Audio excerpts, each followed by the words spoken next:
সোনার গয়না তো কিনছো, কিন্তু ঠিকমতো যত্ন করছো কি? কিভাবে রাখলে সোনার গয়না ভালো থাকবে, চলো জেনে নিই।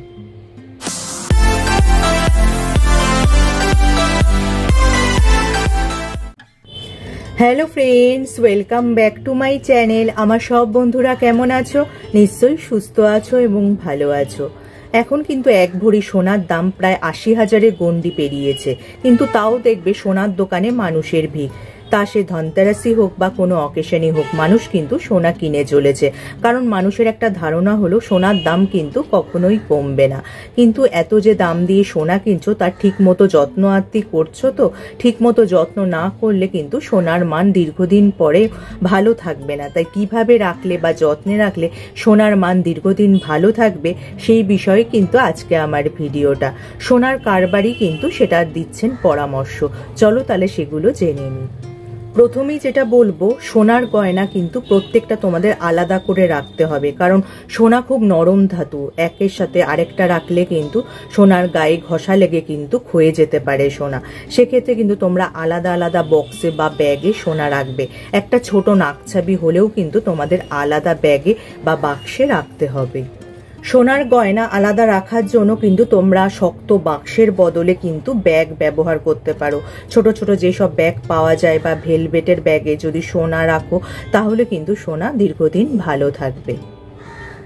এক্ষেত্রে সোনার কারবারিরা পরামর্শ দিচ্ছেন সোনার সঙ্গে অন্য কোনো ধাতু যেমন রূপো না রাখাই ভালো। কারণ দুটো ধাতু একসাথে রাখলে কি হয়, সোনার মান ক্ষয়ে যেতে পারে, এছাড়া এর রঙেরও পরিবর্তন হতে পারে। এমনই কিন্তু পরামর্শ দিচ্ছেন এরা। এছাড়া কিন্তু সোনার গয়না নিয়মিতভাবে পরিষ্কার করতে হবে। কারণ নিয়মিতভাবে পরিষ্কার না করলে অনেক দিনের ধুলো ময়লা পড়ে কিন্তু তার উপর একটা আস্তরণ পড়ে যাবে, যাতে কিন্তু সোনার ওজনও অনেকটা কমে যাবে। তখন কিন্তু এই ময়লা বা ধুলো পরিষ্কার করতে গেলে সোনা ক্ষয়েও যেতে পারে। তাই যখনই হালকা ধুলো বা ময়লা পড়বে, নরম সুতির কাপড় দিয়ে কিন্তু এই ধুলো বা ময়লাটা পরিষ্কার করে নেবে। স্যাঁতস্যাঁতে জায়গা কিন্তু সোনার জন্য খুবই ক্ষতিকর। তাই যেখানে একটু ভেজা বা স্যাঁতস্যাঁতে জায়গা, সেখানে সোনা না রাখাই ভালো। এখানে রাখলে কি হবে, সোনার ওজনও যেমন কমে যাবে, তার পাশাপাশি কিন্তু সোনার ক্ষয়ও হতে পারে। তাই শুষ্ক জায়গায় কিন্তু সোনা রাখা ভালো। অনেকে কিন্তু সোনা যেখানেই রাখে সেখানে একটা সিলিকার প্যাকেট ব্যবহার করে। তোমরাও কিন্তু এই ট্রিকটা ফলো করে দেখতে পারো। তাহলে কিন্তু সোনা শুধু কিনলেই হবে না, তার সঠিক যত্ন আত্তি করা কিন্তু খুবই প্রয়োজন। না হলে কিন্তু দীর্ঘদিন এর মান ভালো থাকবে না।